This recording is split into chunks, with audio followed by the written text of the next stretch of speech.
The Tale of Peter Rabbit by Beatrix Potter. Once upon a time, there were 4 little rabbits, and their names were Flopsy, Mopsy, Cottontail, and Peter.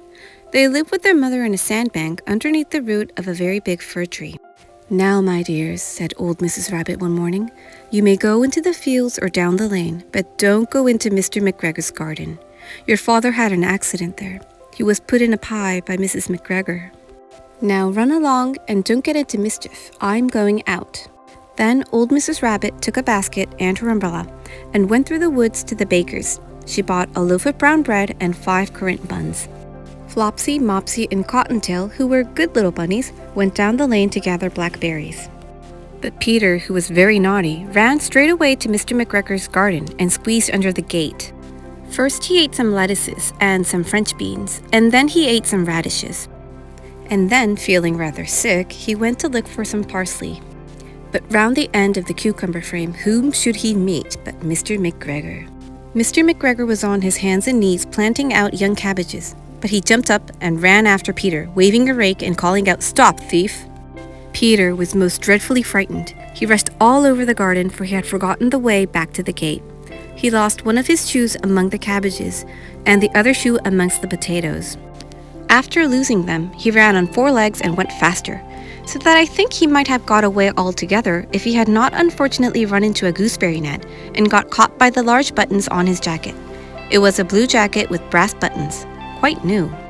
Peter gave himself up for lost and shed big tears, but his sobs were overheard by some friendly sparrows, who flew to him in great excitement and implored him to exert himself. Mr. McGregor came up with a sieve, which he intended to pop upon the top of Peter, but Peter wriggled out just in time, leaving his jacket behind him, and rushed into a tool shed and jumped into a can. It would have been a beautiful thing to hide in if it had not had so much water in it. Mr. McGregor was quite sure that Peter was somewhere in the tool shed, perhaps hidden underneath the flower pot. He began to turn them over carefully, looking under each. Presently, Peter sneezed. "Ka-chew!" Mr. McGregor was after him in no time, and tried to put his foot upon Peter, who jumped out of a window, upsetting 3 plants. The window was too small for Mr. McGregor, and he was tired of running after Peter. He went back to his work. Peter sat down to rest. He was out of breath and trembling with fright, and he had not the least idea which way to go. Also, he was very damp with sitting in that can. After a time, he began to wander about, going lippity, lippity, not very fast, and looking all around. He found a door in a wall, but it was locked, and there was no room for a fat little rabbit to squeeze underneath. An old mouse was running in and out over the stone doorstep, carrying peas and beans to her family in the wood. Peter asked her the way to the gate, but she had such a large pea in her mouth that she could not answer. She only shook her head at him. Peter began to cry. Then he tried to find his way straight across the garden, but he became more and more puzzled. Presently, he came to a pond where Mr. McGregor filled his water cans. A white cat was staring at some goldfish. She sat very, very still, but now and then the tip of her tail twitched as if it were alive. Peter thought it best to go away without speaking to her. He had heard about cats from his cousin, little Benjamin Bunny. He went back towards the tool shed, but suddenly, quite close to him, he heard the noise of a hoe. Scritch, scratch, scratch, scritch. Peter scuttered underneath the bushes. But presently, as nothing happened, he came out and climbed upon a wheelbarrow and peeped over. The first thing he saw was Mr. McGregor hoeing onions.